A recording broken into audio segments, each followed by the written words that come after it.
Ito po sa isyong ito, maganda rin na maunawaan ninyo dahil ang PhilHealth nagsasabi na kesyo lumalawak ang kanilang mga benepisyo, kesyo lumalaki ang perang kanilang inilalaan sa mga miyembro. Pero sa totoo lang po, mga kapatid, magpakatotoo po tayo dito. At sana nga po ito ho'y mapagtanto ng ating po mga mambabata sa totoong buhay lang. Napakaliit na porsyento ang nakukuha ng miyembro na benepisyo sa pagiging PhilHealth member. Maging direct contributor man o yun talaga nag-aambag. Mamaya po tutunghayan natin tong kasong ito ha. Opo. Dahil ang Kongreso ay naglalaan po ng pera para po sa kanilang mga opisina bilang bahagi po ng medical assistance for indigent and financially incapacitated patients. Ito ho yung sinasabi kahapon ni Professor Magno na MAIF. Opo, MAIFIP. Ito yung mga guarantee letters. Maliban sa DSWD, punta ka sa office ni congressman o ni senator, nagbibigay sila nito. Okay, ganito ha. Mamaya po, tutunghayan ko ito kumpirmadong kwento ito para lang ko makakonect sa pinag-uusapan natin. Dahil may isang pasyente na wala namang kakayahan magbayad para sa kanyang heart surgery. Alright? Opo. Ngayon, ito pong kanyang bill sa kabuuan ay 709,000. Sa totoo lang po, bago siya operahan, ang kanyang unang problema nung sinabihan siya ng ospital na maghanda ka ng 1,000,000. Yan din po sitwasyon ni DJ Richard Opo, agad kang kakabahan kasi noong magkonsulta ka at sinasabing ooperahan ka sa puso, dito sa heart center, mga magkano po ihanda namin, Dok? Maghanda ka more or less mga 1,000,000. Ano na yon? Meron na yung para sa recovery mo, etc. etc. More or less. Yung pong estimate. Saka na makukuha ng pera. Diba?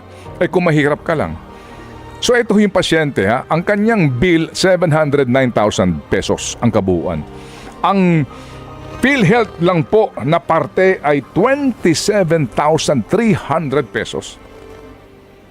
Pero, saan kumuha ng pambayad yung pasyente? Mamaya pag-uusapan natin to. Ito po yung realidad dito Ito po yung napakalaking kalokohan dito Diba dapat dito sa laki ng pera ng PhilHealth, pagpunta mo doon mahirap ka, sagot na ng PhilHealth. May pera naman kayo Pero hindi. Pupunta ka sa congressman, sa senador, luluhod ka ron, magmamakaawa ka, hanap ka ng koneksyon, hanap ka ng kapit para ma-issuehan ka ng kanilang guarantee letter. So yung perang yun na ibinigay sa iyo, pera mo naman yun. Di ba? Pera mo naman yun, pero magmamakaawa ka muna. So sa halip po na akuin na lahat ng PhilHealth at yung perang yun ibigay sa PhilHealth para wala nang singil sa pasyente, hindi nangyayari. So mamaya po tutunghayan pa natin ito na madiinan tong isyong ito para nyo maintindihan na napakalaking kalokohan ito Napakalaking panloloko po sa bayan, ito pong sistemang ito. Kaya ngayon, ito ang PhilHealth, di ba? Wala na pong subsidy na manggagaling sa national government. That's how much, gaano kalaking bilyong piso yan na mawawala sa PhilHealth. Mga kakuka, hindi, tuloy lang kami, kalokohan yun. Mawalang galang sa inyo. Pinaglululoko nyo na naman kami. To be straightforward about this. Kalokohan na naman ito. Itong sinasabi po na leksyon sa mga taga PhilHealth, hindi, ang latay nito, hindi ho naman kay Ledesma Hindi kay Secretary, ang latay nito sa pamilyang Pilipino na mahihirap na naman, mga kapatid. Hindi po magdurusa dyan si Ledesma sa leksyon na iyan. Ang leksyon dito sa mga miyembro ng PhilHealth na wala na po malapitan. With all due respect, Madam Senator, please, di ba? Ang leksyon dito, kung gusto nyo ng leksyon kay Ledesma, gumawa kayo resolusyon asking the President, sibakin nyo si Ledesma. Yun ang leksyon. Diba? Gawa kayo ng both houses ng resolution urging the President to fire the CEO and President of PhilHealth. Yun ang leksyon sa kanya. Pero leksyon sa PhilHealth na hindi nyo ginagamit pera nyo, ngayon, ang magdurusa, ang tatamaan ng latay ng latigo, yung miyembro ng PhilHealth. SM. Mukha yatang wala po sa logic itong mga ganito pong uri ng desisyon. Parurusahan mo ang mga opisyal ng PhilHealth sa anong paraan? Hindi mo popondohan yung kontribusyon ng mga mahihirap na miyembro? Leksyon ba yun? With all due respect, This zero subsidy is unfair, illegal, and potentially unconstitutional. No excuses, no justification. Binida nila sa SONA ang benepisyo ng PhilHealth tapos hindi nila popondohan? Government has the obligation to pay for the premium subsidy of indirect contributors. Kung saang bulsa ng gobyerno nila kukunin, it's the President's job to fix the budget. After all, binida nila sa SONA ang benepisyo ng PhilHealth tapos hindi nila popondohan? Obligasyon ng gobyerno na bayaran ang premiums ng mga indirect contributors, kabilang ang mga mahihirap, senior citizens at persons with disability. Kapag inabando na ito ng gobyerno, ang papasan dito ay ang mga ordinaryong mamamayan na buwan-buwan kinakaltasan ng PhilHealth. Denying PhilHealth support to pay the premium contribution of the most vulnerable is to deny Filipinos our right to health. Sa biglang tingin at biglang rinig, ang pagsoli ng PhilHealth ng 90 billion sa National Treasury ay isang indikasyon na sila ay gumagawa ng maayos at malinis na trabaho. On the other hand, if you look deeper, it will appear na ang PhilHealth ay incompetent, tamad at hindi nag-iisip. As early as May this year, nagsoli na ang PhilHealth ng 20 billion. Bakit nahulaan niyo na ba kung sino-sino magkakasakit? Alam niyo na ba kung sino-sino at alam niyo na magkano ang gagastos sa inyo sa mga nagkakasakit? Alam niyo ba na baka magkakaroon ng emergency health problem? May gana kayong magsoli ng pera samantalang noong January this year, kayo nagpa-implement ng increase. Sana, instead nagpa-implement kayo ng increase, nag-request na lang kayo sa executive sa Malacanang na isuspend na lamang muna yung increase dahil sobra-sobra, ang dami niyong pera eh. Diba?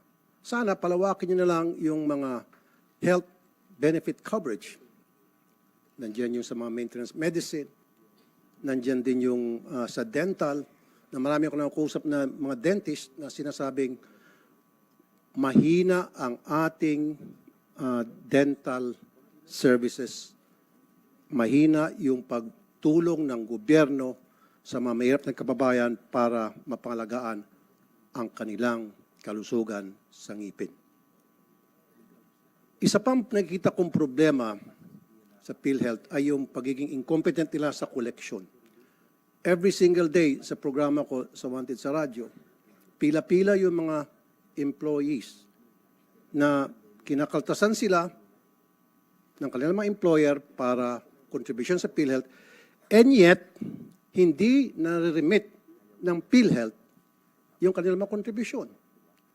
Wala bang maayos na sistema ang PhilHealth to go after these employers? Meron na bang mga nakasuhan ng mga employers na hindi nagre-remit sa PhilHealth? And I want to see those records kung meron man.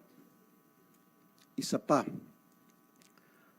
marami tayong mga kababayan na naghihingalo. Nabanggit ng mga kasamahan ko, yung iba namamatay dahil kulang sa medisina, sa maintenance lalo na. Yung mga nagkakasakit sa lungs, kasakit sa puso. I know for a fact, a portion of the sin tax mula sa alak, sigarilyo, na pupunta sa PhilHealth. O, bakit hindi na natin gastusin yan? Doon sa mga nagkakaroon ng mga lung cancer, nagkakaroon ng heart problems. Nagagastos ba yun? Tapos may gana pa kayo mag-solid. Now, sana pagandahin ng PhilHealth din yung kanilang system. When I say system, siguro i-modernize din nyo ang inyong computer system para magkaroon kayong tie-up. Halimbawa, sa NSO, para to make sure hindi magkakaroon ng fraudulent transactions. To make sure na walang nangungulekta sa PhilHealth ng patay na pala yung tao. To make sure na nababayaran na maayos yung mga doktor ng ospital. And also to make sure at the same time na yung mga ospital ay hindi naniningil nang hindi dapat sila maningil. All these things, hindi na pag-isipan ng PhilHealth. Ang request ko lang sana sa PhilHealth, bago kayo magsoli ng pera, pag-isipan niyo muna kung ano yung mga pwede pang paggagamitan sa perang yon. Dahil for me, yung pagsoli niyo ng pera, indikasyon na kayo incompetent, hindi niyo ginagawa na maayos yung trabaho, nagpapakita kayo na wala kayong diskarte, hindi kayo nag-iisip. Maraming salamat, Mr. Alam niyo po, nakakagalit itong ginagawa ng Kongreso natin. Zero budget daw sa PhilHealth dahil merong 600 billion reserve fund. Alam niyo po, kapag binayaran ng PhilHealth yung mga utang niya, ay kulang na kulang pa yung 600 billion na yan. Ang tanong, sino ang magbabayad ng mga subsidy para sa mga kababayan nating mahihirap, walang trabaho, 4Ps, seniors? Yung premium po nila sa PhilHealth, ang nagbabayad po niyan ay gobyerno, galing sa tax na binabayaran naman natin sa tobacco at sugary beverages. Pero at nakasaad din po yan sa batas na dapat automatic ay binibigay yan sa PhilHealth dahil yan ang bayad sa subsidiya nila. Ano yung ginagawa ng Kongreso ngayon? Kinuha po yung pondong yan at hindi binibigay sa PhilHealth. Ang tanong, sino magbabayad ng gastusin ng mga seniors, ng mga mahihirap, ng mga walang trabaho kapag kasali sila at i-cover sila sa PhilHealth? Ang ibig sabihin po niyan, ang magtutustos niyan, ang magbabayad niyan ay tayong mga ordinaryong manggagawang Pilipino. Kahit na nakasaad sa batas na dapat nilalaan dyan ang 80% ng kalahati ng mga taxes na nakukolekta natin mula sa mga sigarilyo, tobacco products at galing sa mga sugary beverages. Kaya alam niyo, maling-mali itong ginagawa ng Kongreso na to Pinaprioritize po nila yung mga programa na nagsusulong ng patronage politics. Itong medical assistance for indigent patients. Bakit po yan ang pinaprioritize nila? Kasi bago ka makahingi ng tulong, kailangan mo munang lumapit sa politiko. Nakakawala ng dignidad. Lalapit ka sa politiko para manghingi ng guarantee letter, para makakuha ng tulong sa pagpapagamot mo. Kung sa PhilHealth yan nilagay, automatic, di ba? Wala kang politikong hihinga ng tulong. Kaso pinaprioritize ang Kongreso ngayon, yung kailangan mo pang magmakaawa sa kanila. Trapo politics. Kaya po talaga namang pupunta tayo sa Supreme Court uli para mag-file ng kaso para questionin yung ginagawa nila dahil unconstitutional po to. Labag po to sa karapatan natin. Sa karapatang pangkalusugan, labag po to sa mga rules ng Kongreso dahil in effect ina-amend na naman nila ang specific na batas na napakalino na naglalaan ng pondo para sa PhilHealth. At mariin po natin itong tinututulan dahil panggagago na naman to sa mga ordinaryong Pilipino. Dagdag pahirap para lamang isulong yung patronage politics.